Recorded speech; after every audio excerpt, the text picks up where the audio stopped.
اس کے علاوہ عمران خان صاحب نے آج خطاب بھی کیا. وہ خطاب جو ہے وہ ٹیلی ویژن چینلز کے اوپر اس طرح نشر نہیں ہوا, ریکارڈڈ نشر ضرور ہوا لیکن لائیو نہیں دکھایا گیا. کچھ اس کے بارے میں بات کرتے ہیں. لیکن سب سے پہلے جو میں ایک بات کرنا چاہوں گا, مریم نواز صاحبہ کا جو انٹرویو تھا پچھلے 48 گھنٹے میں جو اس کی کوریج ہوئی اور جس طرح لوگوں نے اسے سراہا, خاص طور پہ میں کہنا چاہوں گا پاکستان تحریک انصاف سے جو جڑے لوگ تھے انہوں نے اس کو بہت پسند کیا. صحافیوں نے, اینکرز نے مجھے پرائیویٹلی بھی میسیجز کیے, ٹویٹس کی. ڈاکٹر معید پیرزادہ, اوریا مقبول جان, شفاعت ان کی جانب سے, اور بھی دیگر کئی صحافی جو ہیں ان کی جانب سے ٹویٹس کی گئی. میں سب کا بہت بہت شکریہ ادا کرتا ہوں. ویسے فرداً میں ویسے بھی ان کو جواب دیتا رہا ہوں, لیکن پھر بھی جتنی بھی میڈیا فٹرنیٹی سے جو مجھے میسیجز آئے ان سب کا آپ کا بہت بہت شکریہ. آپ لوگوں نے انٹرویو پسند کیا. جہاں پہ ظاہری بات ہے لوگ پسند کرنے والے ہیں, وہاں پہ چند ناقدین بھی تھے, اور اس میں میرے خیال میں جو سب سے بڑی چھلانگ ماری وہ ڈاکٹر شہباز گل صاحب نے ماری. ڈاکٹر شہباز گل صاحب نے ایک ٹویٹ کی, یہ اسکرین کے اوپر جو ہے وہ میں آپ کے ساتھ ایک ٹویٹ شیئر کرنا چاہوں گا. انہوں نے لکھا, نون لیگ میں مریم صاحبہ کے قریبی ذرائع کے مطابق باجی کے انٹرویو کی سچائی. اصل میں یہ انٹرویو پوری منصوبہ بندی کے ساتھ کیا گیا تھا. پوری ریسرچ کی گئی کہ باجی کا کن کن باتوں پر مذاق اڑا, پھر ان باتوں پر سخت سوالات بنائے گئے, پھر باجی کو ان کے جوابات رٹائے گئے. آنکھوں کے اشارے تک فکس تھے. یہ شہباز گل صاحب جو ہیں یہ فرما رہے ہیں.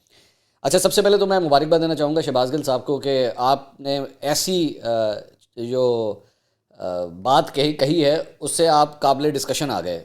اب آپ کو جو ہے وہ ڈسکس کیا جا رہا ہے, تو فرسٹ آف آل اس پہ آپ کو مبارکباد. دوسری بات یہ, آپ کی بات کتنی کو امپورٹنٹ ہے اور اس میں کتنی کو سچائی ہے وہ آپ کی پہلی لائن سے پتہ لگتا ہے. آپ یہ اندازہ کیجئے وہ کیا لکھ رہے ہیں, نون لیگ میں مریم صاحبہ کے قریبی ذرائع کے مطابق. اب آپ ذرا اندازہ کریں کہ شہباز گل کے نون لیگ میں مریم صاحبہ کے قریبی ذرائع موجود ہیں. یہ اٹ سیلف کتنی کو مضحکہ خیز بات ہوگی کہ شہباز گل صاحب کی بھی جو ہے مریم صاحبہ کے قریبی ذرائع موجود ہیں اور وہ ان کو یہ خبر دے رہے ہیں. اچھا, تو دوسری بات یہ انہوں نے کہا کہ جی یہ انٹرویو جو ہے یہ فکس تھا اور پوری منصوبہ بندی کے ساتھ کیا گیا تھا. میرے گل بھائی یار, کتنے ہفتوں سے ہم آپ سے درخواست کر رہے ہیں, کتنے ویلاگز میں آپ سے درخواست کی ہے کہ آئے نا, کبھی بیٹھو تو صحیح ذرا ساڑھے سامنے, کبھی آئیں ذرا یہاں پہ, گزرا آپ کے ساتھ بھی ایسا کوئی فکس میچ کھیلتے ہیں, یا آپ کے ساتھ یا آپ کے کپتان کے ساتھ ایک ایسا فکس میچ کھیلتے ہیں, ذرا ہمیں بھی تو موقع دیں. گل صاحب 1 گھنٹہ اور تقریباً 10-15 منٹ کا اپروکسیمیٹلی وہ انٹرویو تھا جو ہم نے ریکارڈ کیا ہے. میں ایک گینیٹی نال کہہ سکتے ہیں تو شاہ رخ خان بھی ایڈی وڈی ایکٹنگ نہیں کر سکتا کہ 1 گھنٹہ 10-15 منٹ کی وہ ایکٹنگ کر سکے. کو عقل کو ہاتھ مارا کریں, کو تھوڑی سی مت استعمال کیا کریں. کیا ہو گیا آپ کو فار گاڈ سیک. جس قسم کے سوالات کیے گئے اور جس قسم کے چیزیں ان سے پوچھی گئی, یہ سارے وہ سوالات ہیں جو میرے خیال میں آپ خود بھی پوچھنا چاہتے ہوں گے. اگر آپ کو میں موقع دوں نا, شہباز گل کو موقع دوں کہ وہ مریم نواز کے سامنے بیٹھے, تو شاید آپ بھی یہی سارے سوالات کریں, کیونکہ یہ وہ سوالات تھے جو عوام کرنا چاہتی ہے. صحافی کا بیسکلی وہی کام ہوتا ہے کہ عوام کے پوچھے گئے سوالات یا عوام کے ذہنوں میں جو سوالات چل رہے ہیں وہ سارے سوالات جو ہیں وہ رکھے جائیں اس لیڈر کے سامنے. آپ کو بیسکلی عادت ہے اپنے لونڈے لپاڑوں کی. ظاہری بات, لونڈے لپاڑوں کو ایک اور بہت بڑا مسئلہ پڑ گیا ہے جو مجھے پچھلے 24 سے 48 گھنٹے میں پتہ لگا کہ یار یہ منصور علی خان کے حوالے سے تو ہم تو کریڈیبلٹی کے بارے میں کہتے تھے, ہم تو اس کے اوپر دنیا جان کے الزامات لگاتے تھے ہیں, تو یہ اس نے اس طرح کے سخت سوالات جو کر دیے ہیں تو ہم ایسی ایدو بات کی جواب دوائیں گے. کیونکہ آج کے بعد آپ جب بھی میرے اوپر کوئی بات کرنے کی کوشش کریں گے تو میں تو ٹک کر کے تاڑے منہ تے ماراں گا مریم نواز دا انٹرویو کہ جناب یہ دیکھیں. اب میں آپ سے درخواست کروں گا گل صاحب, اور جنی تاڑی لونڈے لپانے دی فوج ہے جڑی تاڑے تھلے کم کر دی ہے, ان سے کہیں ذرا عمران خان صاحب کے ساتھ اس طرح کا ایک فکس میچ کھیل کے دکھائیں. کیا خیال ہے؟ یا چلیں ساری باتیں چھوڑیں. آپ, مجھے پتہ ہے ظاہری بات ہے آپ یا آپ کے کپتان تو کبھی ہمیں موقع شاید نہ دیں. میں آپ کو 15 سوالات دیتا ہوں, اپنے لونڈے لپاڑوں سے کہیں کہ جس طرح میں لکھوں گا نا سوال اسی طرح پوچھ کے دکھائیں جا کے خان صاحب سے. کیا خیال ہے؟ اچھا ساری باتیں چھوڑیں, چلیں ساری باتیں چھوڑیں, میں ایک ہی سوال کہہ دیتا ہوں. میں نے مریم نواز سے ایک سوال کیا تھا کہ جی آپ کی الیکشن کیمپین چل رہی ہے, آئیں کمٹ کریں کہ جی جنرل باجوہ اور جنرل فیض کے خلاف ہم کورٹ مارشل کریں گے اگر ہم حکومت میں آئے. گل صاحب یہی سوال جا کے عمران خان صاحب سے بھی پوچھے گا, ٹھیک ہے؟ اپنے لونڈے لپاڑوں میں سے کسی کو کہیں کہ یہی سوال, ایگزیکٹلی یہی سوال جو منصور علی خان نے مریم نواز سے کیا ہے نا, یہی سوال جا کے آپ عمران خان صاحب سے پوچھیے گا کہ آپ کمٹ کریں کہ جب ہم حکومت میں آئیں گے تو جنرل باجوہ اور جنرل فیض کے خلاف کورٹ مارشل ہم کریں گے. مطیع اللہ جان نے بھی چند دن پہلے یہی سوال کیا تھا شبلی فراز صاحب سے. تو انہوں نے گالیوں کی بچھاڑ شروع کر دی تھی وہاں پہ، تم ٹاؤٹ ہو، تم بکے ہوئے ہو، تم یہ ہو، تم ہو. سوال وہی تھا. یہ ایک ہی سوال ہے جو پوری سیاسی قیادت کے سامنے رکھا جائے. یہ کریں کمٹ. آپ نے اپنا جنرل پکڑا ہوا ہے، انہوں نے اپنا جنرل پکڑا ہوا ہے، اور یہ ایک ہی سوال آپ دونوں کے سامنے رکھنے کی ضرورت ہے. میں نہیں، میں کہتا ہوں کوئی بھی صحافی ان لوگوں سے ملے تو یہی سوال ان کے سامنے رکھے. یہ کریں کمٹ. ارے یار میں چلیں اور باتیں چھوڑیں، مجھے پتا ہے آپ جنرل فیض پہ تو ویسے ہی آپ کے پر جل جاتے ہیں. آپ سے یہی سوال کرتے تھے کہ اچھا جناب عمران خان صاحب، آپ اگر حکومت میں آئے تو جنرل باجوہ کے خلاف آپ کورٹ مارشل کریں گے. چلیں یہی آپ سے سوال کر دیتے ہیں، ایسا ہی جواب دے دیں. ریز یور سیلف اپ گل صاحب، ریز یور سیلف. بہت نیچے چلے گئے ہیں آپ، بہت زیادہ نیچے چلے گئے ہیں. پہلے آپ کی باتوں پہ غصہ آتا تھا، پھر افسوس ہوتا تھا. قسم خدا کی قسم کھا کے بات کرنے لگوں، اب آپ کے اوپر رحم آتا ہے. اب آپ کے اوپر رحم آتا ہے. میں پہلے بھی کئی دفعہ کہہ چکا ہوں، آپ سے جس طرح مائک چھین لیا گیا ہے، آپ کو جس طرح گھاس نہیں ڈالی جاتی کہ آپ کو ٹی وی کے اوپر آنے کا موقع دیا جائے، اب آپ کے اوپر رحم آتا ہے. اسی لیے میں نے اپنے کئی ویلاگس کے اندر آپ کو یہ دعوت دی کہ آؤ میرے آگے بیٹھو، پائیں اسی موقع دینا ہے. تانوں کھل کے بولو. تانوں تو یہ سارے سینسر کر دیتے ہیں نا، سارے چینلز آپ کو سینسر کر دیتے ہیں. ہم آپ کو موقع دیتے ہیں، اور آپ کا یہ انٹرویو میرے چینل پہ بھی چلے گا. چینل سے مراد میرے یوٹیوب چینل کے اوپر بھی چلے گا اور سما پہ بھی چلے گا. آپ کے تو اپنے پسندیدہ، جن کی خاطر آپ نے اتنی مشکلیں برداشت کی، جس چینل کی خاطر آپ نے کتنی مشکلیں برداشت کی، آج وہ تک آپ کو کٹ نہیں کرتا، آج وہ بھی آپ کو نہیں دکھاتا. لیکن میں ایک صحافی ہوں، سینسرشپ کے ہمیشہ میں خلاف رہا ہوں. میں آپ کو یہ موقع دیتا ہوں، آپ آئیے بیٹھیے میرے سامنے اور کھل کے بولیں. میرے پہ تنقید کرنی ہوگی وہ بھی کریں، کھل کے کریں. پر ٹویٹا شویٹا والیاں گلاں کم کی ہو گیا گل صاحب، جٹ ہے تسی، come on get up, lift yourself up. یہو جی حرکت نہیں کرتے. آؤ ذرا کھیڈنے ذرا فکس میچ تڑے نال، کی خیال ہے؟ چلیں چھوڑیں، کیا ہو گیا، مجھے پتا آپ نے کدھر آنا ہے. خیر چھوڑیں، آگے چلتے ہیں. دوسری بات یہ، بس میں اینڈ پہ ایک دفعہ پھر سے تمام لوگوں کا بہت شکریہ، بڑی مہربانی. لیکن میں صرف اس پہ بات کرنا چاہوں گا. میں ایک صحافی ہونے کے ناطے صرف اپنا کام کر رہا تھا، اس میں کوئی بڑی بات نہیں ہے. میرے آگے کوئی بھی بیٹھے گا، چاہے وہ عمران خان صاحب ہوں، مریم نواز ہوں، شہباز شریف ہوں، کوئی بھی ہوں، میں ایک صحافی ہونے کے ناطے جو سوالات اٹھنے چاہیے کسی بھی سیاستدان سے، میں اسی طرح ہی اٹھاؤں گا. اور یہ صرف مریم نواز کا آج یہ جو انٹرویو ابھی ریلیز ہوا ہے صرف وہ نہیں، آئندہ مستقبل میں بھی. اس سے بہتر ہے میں وہ انٹرویو نہ کروں جس میں اپنی مرضی کا سوال نہیں کر سکتا. بہتر ہے کہ میں وہ نہ ہی کروں. ٹھیک ہے، تو یہ میری آپ سے کمٹمنٹ ہے. چلیں آگے چلتے ہیں. اچھا جی، اب پچھلے 24 گھنٹے میں جو ڈیولپمنٹس ہو چکی ہیں کافی حد تک تو میرے خیال میں آپ نے دیکھا، اسکرینس کے اوپر دیکھا. عمران خان صاحب آل دا وے لاہور سے اسلام آباد گئے. جوڈیشل کمپلیکس کے باہر جو ہے ایک عجیب طوفان بدتمیزی چل رہا تھا. عمران خان صاحب جو ہیں وہ ایک پورا جم غفیر لے کر ساتھ گئے ہوئے تھے، گاڑی کے اندر بیٹھے رہے، اندر نہیں گئے. وہاں پہ جو جج صاحب تھے، سب سے پہلے تو مطلب عمران خان صاحب کے لیے جو ایک اسپیشل ٹریٹمنٹ ہوئی کہ ان کے لیے عدالت ہی شفٹ ہو گئی. مطلب ایک جگہ سے دوسری جگہ پوری عدالت وہاں پہ شفٹ ہوئی، لیکن وہ وہاں پہ بھی اندر نہیں گئے. انہوں نے کہا نہیں میں نہیں جاؤں گا بھائی، میں اتنے گڈی بیٹھا ایتھے لا لو حاضری. اس کے بعد جج صاحب نے یہ تک ان کو پرووائڈ کر دیا کہ ٹھیک ہے آپ حاضری لگوا لیں، کوئی مسئلہ نہیں. پھر حاضری والی شیٹ ہی گواچ گئی کہ یہ کتنے گئی، وہ شیٹ ڈھونڈنا شروع ہو گئے. بہرحال اس کے بعد الٹیمیٹلی عمران خان صاحب کی حاضری بغیر حاضری کے لگ گئی. اسکولوں کے اندر اس طرح حاضری لگا کرتی تھی، دوستوں کو کہا جاتا تھا میری بھی لگوا دیں، جب میرا نام آئے گا نا تو میری نام کی بھی حاضری لگا دیں. تو خان صاحب کی بھی حاضری لگ گئی، اور اس کے بعد 30 مارچ تک جو ہے وہ یہ کیس ملتوی ہو گیا، اگلی ڈیٹ پڑ گئی. اچھا چکر کیا تھا کہ خان صاحب کے اوپر جناب فرد جرم عائد ہونی تھی، اور وہ فرد جرم عائد نہیں ہوئی، ابھی تک نہیں ہوئی. کیونکہ فرد جرم عائد ہوتی تو اس کے بعد کیس جو ہے وہ چلنا شروع ہوتا. اس کے بعد جب خان صاحب یہاں پہ نہیں تھے، جب وہ گئے ہوئے تھے اسلام آباد، تو پیچھے ان کے گھر کے اوپر جو ہے وہ پولیس نے پورا ایک دھاوا بولا. انہوں نے سرچ وارنٹس وہاں پہ دکھائے، وہاں پہ توڑ پھوڑ وغیرہ کافی ہوئی. وہاں پہ کہا گیا جی ہم نے اسلحہ بھی نکال لیا ہے. بنٹے بڑے نکلے. اب بیسکلی تو بنٹے کھیلنے کے لیے استعمال ہوتے ہیں، لیکن یہاں پہ بنٹے جو ہے وہ تخریب کاری کے لیے استعمال ہو رہے تھے. غلیلوں کے اندر جو ہے وہ بیسکلی فٹ کر کے مارے جاتے تھے. اب اور میرا خیال میں آپ کو اس بات کا اندازہ ہوگا کہ اگر بنٹا جو ہے غلیل میں رکھ کے آپ ماریں تو وہ کتنی کو زور کا بچتا ہوگا، آ کے آپ اس سے اندازہ کر سکتے ہیں. تو کئی بنٹے جو ہے وہاں پہ برآمد ہوئے. اسلحے کے بارے میں ڈاؤٹس ہیں، کیونکہ وہاں پہ جو رپورٹرز موجود تھے انہوں نے کہا کہ جی ہم نے اپنی آنکھوں سے نہیں دیکھا. So I will keep a question mark on that situation at least, مجھے نہیں پتا. لیکن ایک اس کے اندر جو ایلیمنٹ تھا، عمران خان صاحب نے کہا جی بشرا بی بی جو ہے وہ گھر پہ تھیں اور اس دوران یہ سب کچھ ہوا، اور یہ انتہائی ایک افسوسناک بات ہے. میں اس پہ اس کی بالکل بھی اس کی حمایت نہیں کر سکتا کہ آپ کو پتہ ہے، آپ کو پوری طرح پتہ ہے، آپ کو پتہ ہے اس بات کا کہ خان صاحب جو ہے نا وہ ویسے اسلام آباد کے لیے نکل چکے ہیں. تو پیچھے سے جو ہے وہ آپ گھر کے اندر گھس جائیں. میرا خیال میں یہ ایک جو اتنی ونڈکٹیونیس ہے نا، یہ نہیں کرنی چاہیے تھی، اس سے اجتناب کیا جانا چاہیے تھا. اچھا، دوسری جگہ عمران خان صاحب بھی جو ہیں، مطلب انہوں نے آج جو خطاب کیا، اس خطاب کے اندر جو ان کی چند باتیں تھیں، انہوں نے کہا جی ان کا ارادہ یہ تھا کہ میں گاڑی سے باہر آؤں، اور گاڑی سے جب میں باہر آؤں تو یا تو یہ میرے پہ حملہ کر دیں یا پھر یہ مجھے گرفتار کر لیں، اور گرفتار کر کے جو ہے انہوں نے مجھے بلوچستان لے جانا تھا، اور تاکہ میں الیکشن مہم نہ کر سکوں. انہوں نے کہا کہ جی یہ مجھے اکیلا کرنا چاہ رہے تھے، یہی پلان تھا، تو مجھے انہوں نے قتل کرنا تھا یا پکڑ لینا تھا اور بلوچستان لے جانا تھا. انہوں نے کہا کہ وہ شیلنگ جو وہاں پہ ہو رہی تھی، اس شیلنگ سے وہ مجھے اشتعال دلوانا چاہ رہے تھے. مجھے نہیں پتا تھا کہ باہر کیا ہو رہا ہے، مجھے پتا تھا کہ میں نہ پہنچا تو مجھے اشتہاری قرار دینا ہے انہوں نے.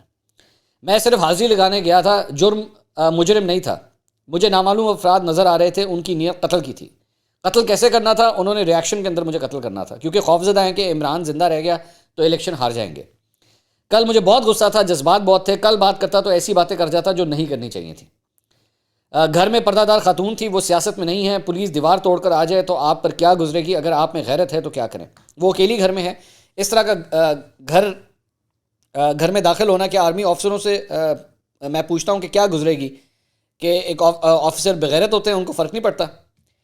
لوٹ کے لے گئے گھر سے سب کچھ. کیا یہ ملک اس لیے بنا تھا؟ بدنیت اور بغیرت لوگ ہیں یہ. ان کو پتا تھا خاوند گھر پہ نہیں تھا. آئی جی جھوٹ بولتا ہے، اس میں غیرت ہی نہیں ہے. ذلے شاہ کی رپورٹ سب کے سامنے. تو یہ باتیں عمران خان صاحب نے جو ہیں وہ چند کی. میں اس بات کے ایگری کرتا ہوں کہ آپ کو اس بات سے اجتناب کرنا چاہیے تھا. یہ کوئی اچھا پریسیڈنٹ سیٹ نہیں ہو رہا دونوں سائڈ سے. میں دونوں سائڈس کے بارے میں یہ کہنا چاہوں گا کہ جو پریسیڈنٹ سیٹ کیے جا رہے ہیں یہ دونوں سائڈ کی طرف سے غلط ہیں. عمران خان صاحب وہاں پہ موجود نہیں ہیں اور آپ ان کے گھر میں داخل ہو گئے، اور جس طرح گیٹ کے اوپر توڑ پھوڑ کی گئی اور سب کچھ کیا گیا ان نیسیسری تھا، اس کی ضرورت نہیں تھی. لیکن دوسری جانب عمران خان صاحب جس طریقے سے اس پورے پروسیس سے بھاگ رہے ہیں اور اب ایک عام شہری کی طرح، ایک عام انسان کی طرح عدالت کے اندر پیش نہیں ہو رہے کہ ان کے اوپر فرد جرم عائد ہو جائے گی، یہ بھی کوئی اچھا پریسیڈنٹ نہیں ہے. آپ نے ایک ایسا پریسیڈنٹ سیٹ کر دیا ہے کہ آج کے بعد کسی سیاسی رہنما کو، کل کو اگر عمران خان صاحب کی حکومت آئی اور کل کو کسی سیاسی رہنما کو عدالت میں بلایا گیا تو وہ بھی اپنے ساتھ 1000 1500 2000 کا پورا مجمع لے کے جو ہے نا عدالت پہنچے گا. پھر تو تجھے کر لو، پھر تجھے جو کچھ کرنا ہے. اور میں خاص طور پہ مطلب میں یہ کہنا چاہوں گا کہ عدلیہ نے، عدالت نے جتنی لیوریج دے دی ہے عمران خان صاحب کو، آپ نے بھی ایک نیا پریسیڈنٹ سیٹ کیا ہے کہ آنے والے دور میں سیاستدانوں کے لیے، جو دیگر سیاستدان ہوں گے، ان کے لیے بھی آپ کو یہی لیوریجز رکھنے پڑیں گے. حالات جس پولرائزیشن کی طرف جا رہے ہیں، جو صورتحال بن رہی ہے، یہ بہت خطرناک ہے. افسوسناک نہیں، خطرناک ہے جو سچویشن میں دیکھ رہا ہوں. اور اللہ کرے کہ حالات پوائنٹ آف نو ریٹرن تک نہ جائیں. میں نے ایک اور ڈیولپمنٹ جو ریسنٹلی دیکھنا شروع کی ہے، مریم نواز صاحبہ نے میرے ساتھ انٹرویو کے اندر بھی ایکچولی اس بات کا ذکر کیا کہ جی کے پی کے سے دہشت گرد یہاں پہ آئے ہوئے ہیں اور وہ عمران خان صاحب کے گھر کے اندر موجود ہیں. اور اس کے بعد بھی پختون بھائیوں کے حوالے سے میں سوشل میڈیا کے اوپر چیٹر دیکھ رہا تھا، جی وہاں سے آئے ہوئے ہیں، بٹگرام سے آئے ہوئے ہیں، تو فاٹا سے آئے ہوئے ہیں، پرانے فاٹا کا جو ایریا ہے وہاں سے آئے ہوئے ہیں. دیکھیے میں نہیں جانتا، نہ میں کسی اس بنیاد کے اوپر جو ہے نا وہ پوری کی پوری کمیونٹی کے اوپر جو ہے وہ کوئی ریشل پروفائلنگ نہیں ہو سکتی. آپ یہ نہیں کہہ سکتے. اگر کوئی آتا ہے، اگر عمران خان صاحب کو کوئی سپورٹ، ایک عام آدمی سپورٹ کرنے کے لیے آتا ہے، ویسے تو علی امین گنڈاپور صاحب کی آڈیوز بھی سامنے ہیں کہ وہ وہاں سے لوگ بھیج رہے ہیں، وہ کہہ رہے ہیں لوگوں کو کہ جی بھیجیں، یہاں سے بھیجیں، یہاں سے بھیجیں. ایک عام آدمی اگر کے پی کے میں کہیں سے بھی آتا ہے اور آ کے عمران خان صاحب کو سپورٹ کرتا ہے تو بھائی وہ پاکستانی ہے اور پاکستان میں ہی آیا ہوا ہے، وہ پاکستان میں ہی آ کے سپورٹ کر رہا ہے. ہاں اگر وہ کوئی تقریب کاری کرنے کے لیے آیا ہوا ہے، اگر تو وہ ٹرینڈ آدمی ہے اور اس کام کے لیے آیا ہوا ہے، وہ آئے گا یہاں پہ آگ لگائے گا، یہاں پہ چیزوں کو جلائے گا، تو پھر اس کا مقصد یہ ہے کہ وہ ایک انتہا پسند ہے اور تقریب کاری کرنے کے لیے آیا ہوا ہے. لیکن اگر وہ ویسے عمران خان صاحب کو سپورٹ کرنے کے لیے آیا ہوا ہے تو اس کو منع نہیں کیا جا سکتا. وہ ایک پاکستانی ہے اور پاکستان کے کسی بھی شہر میں وہ کبھی بھی گھوم سکتا ہے. تو اس میں ایک ذرا دھیان رکھنے کی ضرورت ہے کہ آپ پورے کی پوری کمیونٹی کو، پوری پشتون کمیونٹی کو اس طرح ٹارگٹ نہیں کر سکتے. آپ ان کا نام اس طرح نہیں لے سکتے. You have to be very very careful about that. تو عمران خان صاحب کو فی الحال تو جناب مطلب جو اگر میں پچھلے 24 گھنٹے کا رزلٹ کارڈ نکالوں نا، تو عمران خان صاحب کی بڑی کامیابی یہ ہے کہ فرد جرم عائد نہیں ہو سکی ابھی ان کے اوپر، ابھی تک کی جو صورتحال ہے. اور جس طرح وہاں پہ جج صاحب کے اوپر جو پریشر آ رہا تھا، کورٹ روم کے اندر جو ڈیولپمنٹس ہو رہی تھیں، وہ کلیئر کٹ نظر آ رہا تھا کہ عمران خان صاحب جتنا بڑا جتھا لے کر آئے ہیں نا، اس سے وہ اپنا جو کام کروانا چاہ رہے تھے وہ اس میں کامیاب ہو گئے ہیں. بالکل اس میں وہ کامیاب ہو گئے. یہ پورا نظام جو ہے یہ اس ہیٹ کو برداشت نہیں کر پا رہا. لیکن پھر اگر آپ اٹھا کے دیکھیں تو ایگزیکٹلی یہی فارمولا مریم نواز صاحبہ نے بھی استعمال کیا تھا جب وہ نیب کے دفتر گئی تھی. وہ بھی ایک جتھا لے کر ساتھ گئی تھی, وہاں پہ بھی پولیس کے ساتھ جھڑپیں ہوئی تھیں, وہاں پہ بھی پتھر پھینک کے گئے تھے, سب کچھ ہوا تھا, آنسو گیس وغیرہ سب کچھ ہوا تھا وہاں پہ. تو یہ سلسلہ اب شروع ہو گیا. اور اس وقت جب مجھے یاد ہے کہ مریم نواز صاحبہ نے یہ کام کیا تھا تو اس رات کو پی ٹی آئی کے لوگوں نے پروگرامز میں بیٹھ کے کہا تھا کہ یہ دیکھیں غنڈہ گردی ہو رہی ہے.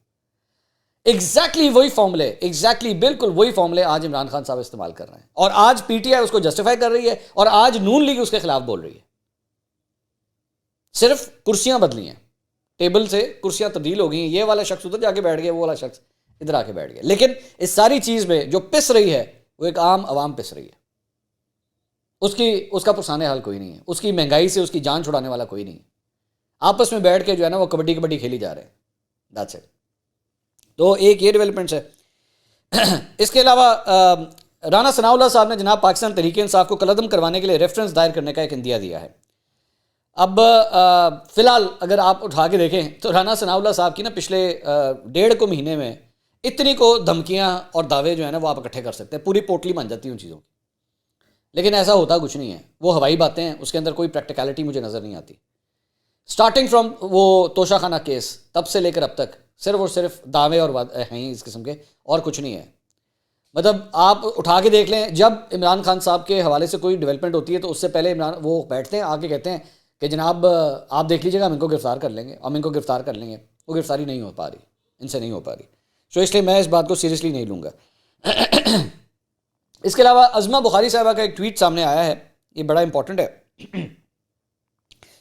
انہوں نے کہا کہ مجھے پارٹی نے ایک بار پھر پنجاب اسمبلی کی مخصوص نشست پر نامزد کیا, لیکن میں سمجھتی ہوں کہ اس بار مجھے بریک لے کر باقی دوسری خواتین کو آگے آنے کا موقع دینا چاہیے. تو یہ انہوں نے بات کی. اب لیکن اس میں امپریشن یہی دیا جا رہا ہے, عظمہ بخاری صاحبہ یہ کہہ رہی ہیں کہ جی میں دوسری خواتین کو موقع دینا چاہ رہی ہوں, جس کی وجہ سے میں اس مرتبہ اپنے آپ کو اس لسٹ میں شامل نہیں کرنا چاہ رہی. 2-4 چیزیں ہیں. ایک تو آئی تھنک کہ ان کی ناراضگی ہے, ان کی پارٹی سے کوئی ناراضگی چل رہی ہے. دوسرا, انہوں نے اپنے نامنیشن پیپرز جمع کرائے ہوئے تھے, لیکن آج اس کی اسکروٹنی ہونی تھی تو وہاں پہ نہیں گئیں. سوال یہ ہوتا ہے کہ اگر آپ نے اپنے اسکروٹنی نہیں کروانی تھی تو آپ نے پیپرز کیوں جمع کرائے؟ سو پیپرز جمع کرانے اور اسکروٹنی ہونے میں کوئی کچھ نہ کچھ ہوا ہے ایسا جس کی وجہ سے یہ سٹیپ ہوا ہے. یا پھر تیسری وجہ یہ ہو سکتی ہے کہ شاید اس بار وہ پنجاب اسمبلی کے بجائے قومی اسمبلی جانا چاہ رہی ہیں, اور قومی اسمبلی میں ظاہری بات ہے پروونشل سے آپ نیشنل اسمبلی کے اندر اپنے آپ کو اگر اپ گریڈ کرنا چاہتی ہیں عظمہ صاحبہ. لیکن میری ان سے بات ہوئی تھی, انہوں نے کہا جی فی الحال ایسی کوئی بات نہیں ہے. میں بس میں ان کا جو موقف ہے وہ بھی آپ کے سامنے رکھ دیتے ہیں. وہ یہی تھا کہ جی میں دوسری خواتین کو موقع دینا چاہ رہی ہوں, جس کی وجہ سے میں اپنے آپ کو اس لسٹ سے پل آؤٹ کر رہی ہوں. Which is quite strange, it is very strange. کیونکہ عظمہ بخاری صاحبہ جو ہے نا نون لیگ کی ایک بڑی ڈیڈیکیٹڈ کارکن ہیں. انہوں نے بڑا پارٹی کو سپورٹ کیا ہے, بڑا پارٹی کو سنبھالا ہے اس سارے ٹائم کے دوران. ایون جب مریم نواز صاحبہ نہیں بول رہی تھیں, جب وہ جب خاموش تھی تو عظمہ بخاری تب بھی بول رہی تھیں. تو ایسا ہونا میرے خیال میں پارٹی کے لیے ایک بہت بڑا شوق ہے. دوسرا, مریم نواز صاحبہ آج شہباز شریف صاحب سے ملاقات کے لیے ان کے گھر گئی. بڑی امپورٹنٹ یہ ملاقات اس لیے ہے کیونکہ یہ ملاقاتیں جو ہیں وہ اتنی زیادہ عام نہیں ہیں. اگر آپ نے میرا انٹرویو دیکھا ہوگا تو میں نے اس میں بھی سوال کیا تھا کہ آپ ان کے ساتھ انٹریکٹ کرتی ہوئی اتنی نظر نہیں آ رہی. تو ہمارے انٹرویو کے 48 گھنٹے کے اندر ہی جو ہے وہ مریم نواز صاحبہ شہباز شریف صاحب سے ملاقات کرنے کے لیے جو ہے آج پہنچ گئی ہیں.